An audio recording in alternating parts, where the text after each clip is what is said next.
What's up guys, it's your boy Ron. I'm back again with another video. Today we are talking about how to survive a PWI while being black. If you haven't already know about me, you feel me, go ahead and hit that B-Ray button down below, subscribe to the kid, and like the video. It helps me out a lot. It's not doing y'all anything. And plus, if you want more college content, just let me know in the comments also. And let me know by hitting the like button. I go to a PWI. I go to Coastal Carolina University. You may know what it is. It went crazy this season in football. We went almost undefeated. We lost one game, and that was a championship. But other than that, I mean, we had a pretty good season. Me going to the PWI, I have experienced a couple things. I know friends who have experienced a couple of things. Let me tell you the best way to navigate a PWI and what to expect while going to a PWI. First thing on the list, do not go to frat parties. Alright, do not go to frat parties. And when I say frat party, I mean you could go to the black frat party. You can go to those frat parties, those are cool there. But I mean like those other frat parties, alright? My experience going to those parties, or I'm tempted to go to the party, I wouldn't even waste my time. I wouldn't even waste your time because probably not gonna get in. It's so many times my freshman year before I knew this and I was so wide-eyed, I would go to those parties and I'm like, okay, yeah, I'm gonna go in, friends going in. They not letting you in. They not letting you in.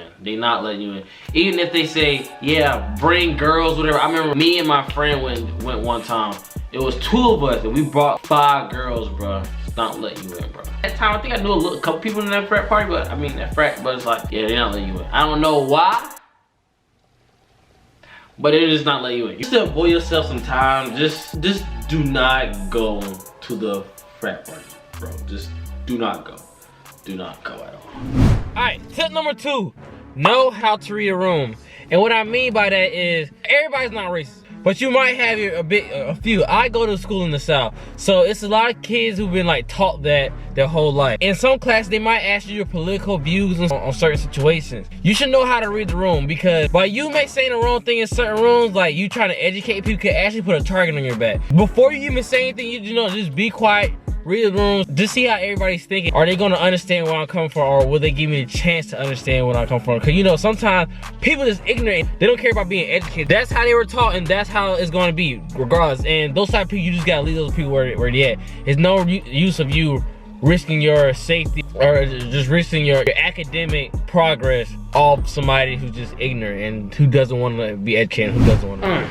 All right, tip number 3. So what y'all need to do is find your, I won't even say safe haven, but kind of like that, your support system. Find that group of friends that, you know, the college is already very demanding mentally. So you want to find you a safe support group that's going to help you out throughout things and go keep you sane up here, you know? You go to a PWI and you need that extra support system because you're a minority and there's like a lot of people that doesn't look like you. So you might want to join clubs with people that look just like you, or people that just are predominantly a part of that club, or just find some friends that are like, that resemble you, so you can know that you're not alone when you're here. You know, just find your safe haven. Join clubs that are predominantly black. For example, for me, I joined a club called CAB, Campus Activities Board. Now it's not predominantly black anymore, but at that point in time, it was predominantly black, like ran by black people.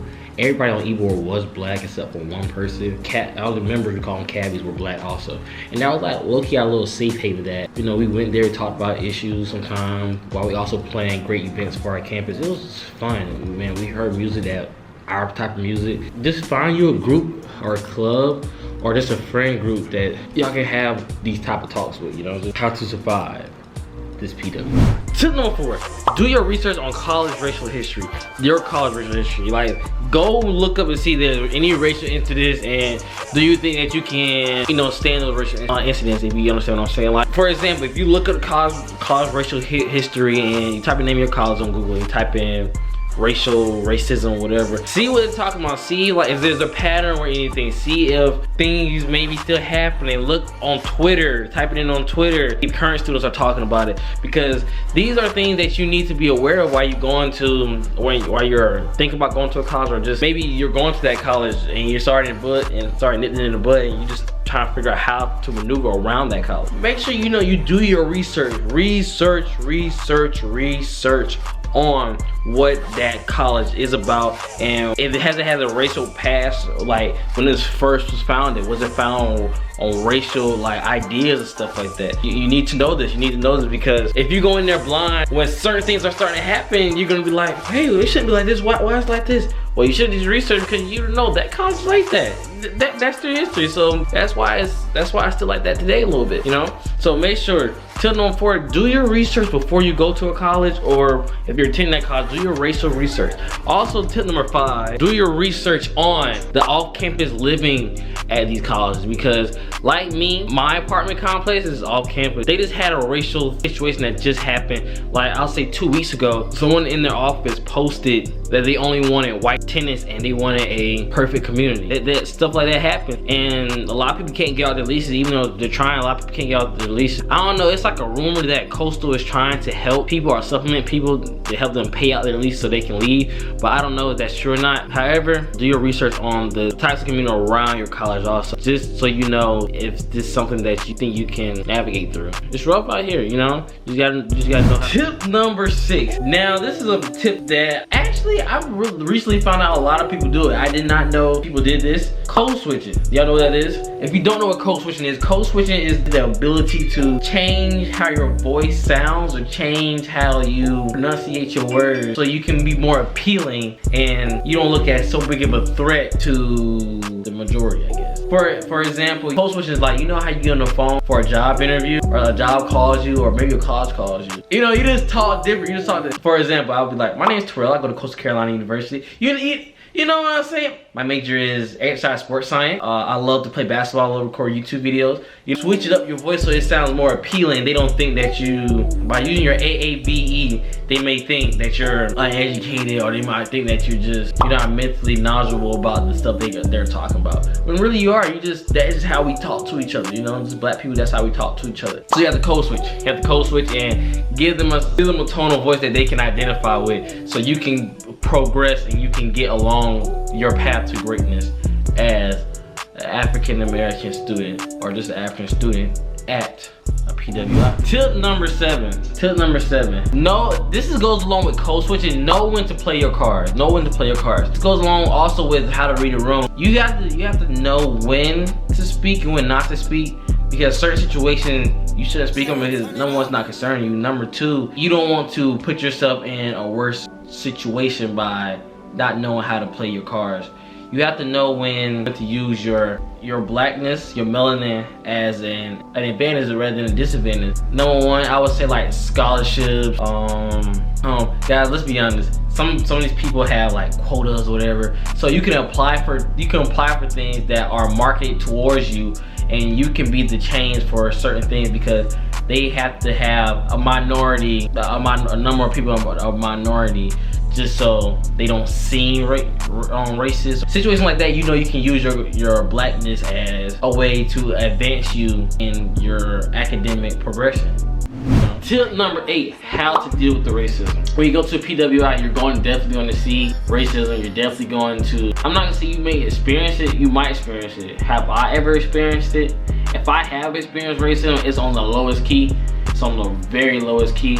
I've not personally have seen it in my face, like they trying to direct racism at me. Never have I seen it, but it does happen, because it's happened to some of my friends. They have had some racial things happen to them, and you have to know how to deal with it. Sometimes you have to stand your ground. You have to know that it's not okay for them to say certain things, and for them to have these certain feelings towards people of color. You have to let them know.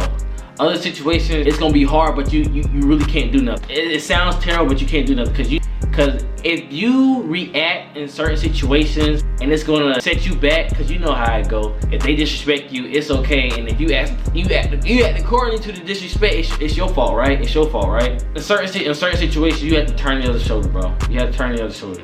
Because at the end of the day, you came here to level up. They may come at you a wrong way, so you can give up your position. You feel me? To give up your position, because you might be somebody that's a position of power. So they might try to get you to knock you off your pedestal so you can react, and after you react, boom, they gonna flip the script like it was all your fault. And no matter what they did or said for you to act that way, they gonna always just remember how you reacted. They not gonna think about what was said or what was done for you to react that way. So you just gotta be careful about certain things you stand your ground on, certain things you don't stand your ground on. You feel me? It's somebody who just being ignorant. They might say it's funny, da da da. They might think it's funny. Yeah, okay, stand your ground on that. Yeah, let them know. Hey, bro, don't cross that with me. Don't do that, da da da. You handle that. But if you realize that you really in position of power and you really position over them, they might be saying stuff or they might just try to knock you off your pedestal so you can give up your position so they can regain that position. Don't let that phase you. Don't let that phase you. Just know, keep your eyes on the goal. You know what you came here for. You're here to succeed. Just do what you gotta do. Alright. Tip number 9, be yourself. And what I mean by being yourself, when you're at a PWI, you start to think like, wow, I'm really here by myself. Nobody really looks like me. So you might try to become one of them or do things just so you can be accepted. Don't go that route. Don't go that route. That route really leads to depression because you lose your identity of who you really are. And you maybe think doing stuff that's really outside your character and you know that you would never actually do.